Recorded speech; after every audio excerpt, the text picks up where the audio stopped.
সম্মানীয় শিক্ষক ও আমার প্রিয় বন্ধুরা, সবাইকে শুভ সকাল। আজ আমি সড়ক নিরাপত্তা সম্পর্কে কিছু গুরুত্বপূর্ণ কথা বলতে চাই। প্রতিদিন অসতর্কতার কারণে অনেক মানুষ সড়ক দুর্ঘটনায় প্রাণ হারায়, যার বেশিরভাগই প্রতিরোধ করা সম্ভব। ট্রাফিক নিয়ম মেনে চলা এবং সচেতনতাই আমাদের জীবন বাঁচাতে পারে। ট্রাফিক নিয়ম মানা, লাল আলোতে থামা এবং জেব্রা ক্রসিং দিয়ে রাস্তা পার হওয়া। সুরক্ষামূলক সরঞ্জাম, বাইক চালানোর সময় ভালো মানের হেলমেট এবং গাড়িতে সিট বেল্ট ব্যবহার করা।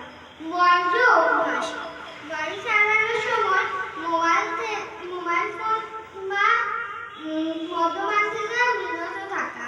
ধৈর্য